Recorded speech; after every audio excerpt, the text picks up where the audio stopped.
Control রুমে তখন চরম উত্তেজনা। গিবালাসি হতবাক হয়ে রায়হান চৌধুরীর দিকে তাকিয়ে আছে, যার হাতে ধরা বেগুনি ফলটা নাকি গিবালাসিরই সত্তার অন্য অংশ। মেন্ডাসেন দূর থেকে সিস্টেম লক করে দিয়েছেন, আর নদী এই দুই ভয়ঙ্কর শক্তির মাঝখানে অসহায় দর্শক। যমজ সত্তা? অসম্ভব!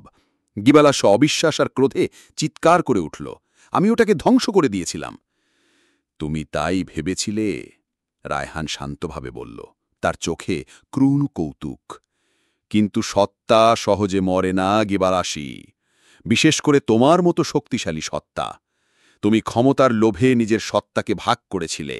এক অংশ রয়ে গেল তোমার শরীরে, নিয়ন্ত্রণ আর জ্ঞানের প্রতীক, আর অন্য অংশ, যা ছিল আবেগ, সৃষ্টি আর বিশৃঙ্খলার প্রতীক, তাকে তুমি বিচ্ছিন্ন করে দিয়েছিলে। ভয় পেয়েছিলে ওটা তোমাকে দুর্বল করে দেবে। আর সেই বিচ্ছিন্ন অংশটা?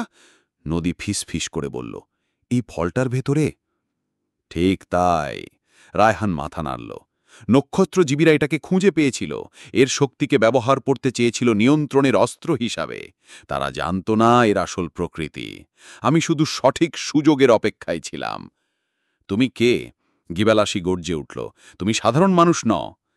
আমি?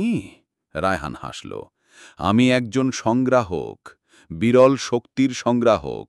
আমি বহু জগৎ ঘুরেছি, বহু সত্তার মুখোমুখি হয়েছি। যখন আমি এই গ্রহে আলাম, নক্ষত্রজীবী বা গার্ডিয়ানদের নিয়ে আমার কোনো আগ্রহ ছিল না।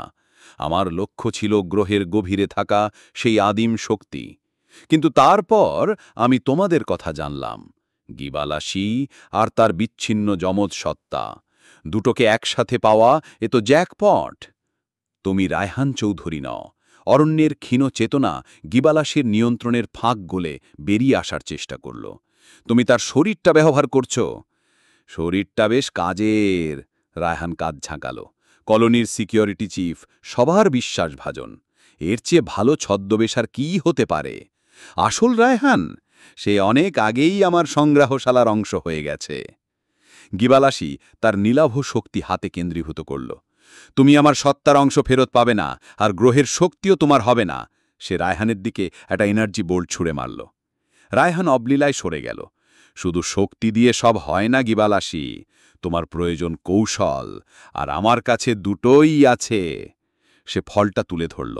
ফলটা থেকে তীব্র বেগুনি আলো বিচ্ছুরিত হতে শুরু করল। কন্ট্রোল রুমের পরিবেশ বদলে গেল। গিবালাসির নীলাভ শক্তি আর ফলের বেগুনি শক্তি একে অপরের সাথে সংঘর্ষে লিপ্ত হল। দেয়ালের স্ক্রিনগুলো কাঁপছে, আলো নিভছে আর জ্বলছে। নদী, পালাও! অরণ্যের কণ্ঠস্বর আবার শোনা গেল, যন্ত্রণাকাতর। কিন্তু নদী নড়তে পারল না। দুই প্রাচীন, শক্তিশালী সত্তার লড়াইয়ের মাঝে সে যেন আটকে গেছে। তুমি তোমার নিজের অংশের সাথেই লড়ছ গিবালাসি, এটা তুমি জিততে পারবে না। আবেগ আর বিশৃঙ্খলা সবসময় যুক্তির থেকে বেশি শক্তিশালী। বিগুনি আলোটা ক্রমশ নীলাভ আলোকে গ্রাস করতে শুরু করল। গিবালাসি যন্ত্রণায় চিৎকার করে উঠল, তার শরীরটা কাঁপছে, মনে হচ্ছে যেন ভিতর থেকে ছিঁড়ে যাচ্ছে। অরণ্যের চেতনা আর গিবালাসির সত্তা দুটোই বিপন্ন। ছেড়ে দাও গিবালাসি, রায়হান এগিয়ে এলো। তোমার বিচ্ছিন্ন সত্তার সাথে আবার যুক্ত হও, একসাথে আমরা অকল্পনীয় ক্ষমতার অধিকারী হব। সে ফলটা গিবালাসির কপালের দিকে এগিয়ে দিল। না! অরণ্য তার শেষ শক্তি দিয়ে প্রতিরোধ করার চেষ্টা করল। কিন্তু তখনই কন্ট্রোল রুমের স্পিকার থেকে মেন্ডাসেনের কণ্ঠস্বর ভেসে এলো, শান্ত কিন্তু দৃঢ়। রায়হান, বা তুমি যেই হও, খেলা এখানেই শেষ। রায়হান আর গিবালাসি দুজনেই চমকে উঠে স্পিকারের দিকে তাকালো। তুমি ভাবছ তুমি সিস্টেম লক করে দিয়েছ মেন্ডা, রায়হান ব্যঙ্গ করে বলল।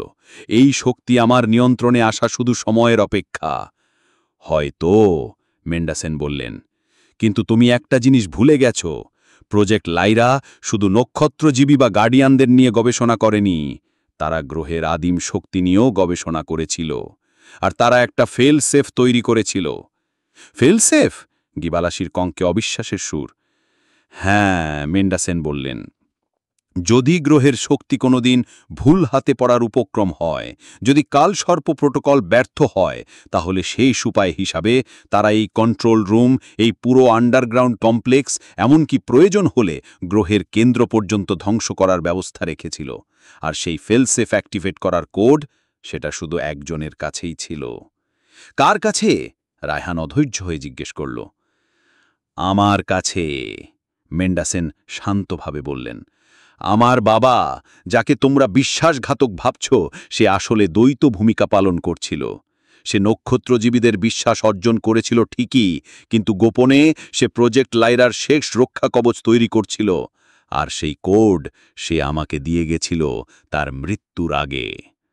গিবালাশি আর রায়হান স্তব্ধ হয়ে গেল। আমি এতক্ষণ অপেক্ষা করছিলাম, মেন্ডাসেন বললেন, তোমাদের আসল রূপ দেখার জন্য। এখন আমি নিশ্চিত তোমরা দুজনেই এই গ্রহের জন্য, এমনকি মানবজাতির জন্যও বিপজ্জনক। তাই তার কণ্ঠস্বর কঠিন হল, আমি ফেল সেফ অ্যাক্টিভেট করছি। কাউন্টডাউন শুরু হচ্ছে এখন। কন্ট্রোল রুমের কোথাও একটা মৃদু কিন্তু স্থির টিক টিক শব্দ শুরু হল। Self destruct countdown. রায়হান আর গিবালাশি একে অপরের দিকে তাকালো। তাদের শত্রুতা মুহূর্তের জন্য ভুলে গিয়ে তারা এক সাধারণ বিপদের মুখোমুখি। তুমি এটা করতে পারো না মেন্ডা, রায়হান চিৎকার করল। এখানে অকল্পনীয় শক্তি আছে, আর সেই শক্তি তোমাদের মতো সত্তার হাতে পড়ার চেয়ে ধ্বংস হয়ে যাওয়া অনেক ভালো, মেন্ডা উত্তর দিলেন। নদী, অরণ্য, যদি তোমরা শুনতে পাও, আমি দুঃখিত। গিবালাশি মরিয়া হয়ে কনসোলের দিকে তাকালো। টাইমারটি দেখা যাচ্ছে মাত্র 10 মিনিট। আমাদের একসাথে কাজ করতে হবে গিবালাশি, সে রায়হানের দিকে তাকিয়ে বলল, না হলে আমরা সবাই শেষ হয়ে যাব। রায়হান ইতস্তত করল। তার হাতে ধরা ফলটা কাঁপছে। সে ক্ষমতার লোভে এসেছিল, ধ্বংস হতে নয়। সে গিবালাশির দিকে মাথা নাড়ল। কি করতে হবে? মেন্ডা সিস্টেম লক করেছে ঠিকই, কিন্তু মূল পাওয়ার করে যদি আমরা পৌঁছতে পারি, হয়তো সেলফ ডেস্ট্রাক্ট সিকোয়েন্সটা থামাতে পারব, গিবালাশি দ্রুত বলল। কনসোলের ডেটা অনুযায়ী পাওয়ার কোর এই কমপ্লেক্সের আরও গভীরে। চলো, রায়হান বলল। তারা দুজনে প্রবল শত্রু হওয়া সত্ত্বেও এক সাধারণ লক্ষ্য নিয়ে কন্ট্রোল রুম থেকে বেরিয়ে যাবার জন্য এগুলো। নদী হতভম্ব হয়ে দাঁড়িয়েছিল। সে কি করবে? এদের সাথে যাবে, নাকি এখানে থেকে নিশ্চিত মৃত্যুর জন্য অপেক্ষা করবে? অরণ্যের কি হবে? গিবালাশি কি তাকে পুরোপুরি গ্রাস করে ফেলেছে? গিবালাশি দরজার কাছে গিয়ে নদীর দিকে ফিরল। তার চোখে ক্ষণকের জন্য অরণ্যের পরিচিত যন্ত্রণার ছাপ ফুটে উঠল। সে ফিসফিস করে বলল, নদী, পালাও, অন্য পথে। তারপরে গিবালাশির ঠান্ডা নিয়ন্ত্রণ ফিরে এলো। সে রায়হানের সাথে করিডোরে অদৃশ্য হয়ে গেল। নদী একা দাঁড়িয়ে রইল কাঁপতে থাকা কন্ট্রোল রুমে। টিকটিক শব্দটা ক্রমশ জোরালো হচ্ছে। তার সামনে দুটো পথ। এক, গিবালাশি আর রায়হানের পিছু নেওয়া, যাদের উদ্দেশ্য অজানা কিন্তু ভয়ঙ্কর। 2, অরণ্যের শেষ কথা অনুযায়ী অন্য কোনো পথে পালানোর চেষ্টা করা। কিন্তু কোন পথে? সে মরিয়া হয়ে কন্ট্রোল কনসোলের দিকে তাকালো। স্ক্রিনগুলো লকড, কিন্তু সেলফ ডেস্ট্রাক্ট টাইমারটা চলছে। টাইমারের পাশে একটা ছোট্ট আইকন মিটমিট করছে, যা সে আগে খেয়াল করেনি। আইকনটা একটা পরিচিত প্রতীক। এটা নদীর গলায় থাকা সেই লকেটটার নকশা, তার দাদির দেওয়া লকেটটা। এই লকেটটার সাথে কি সেলফ ডেস্ট্রাক্ট সিস্টেমের কোনো যোগ আছে? মেন্ডাসেন কি শুধু ফেল সেফ অ্যাক্টিভেট করেননি, তিনি কি নদীর জন্য কোনো গোপন বার্তা বা পালানোর পথ রেখে গেছেন?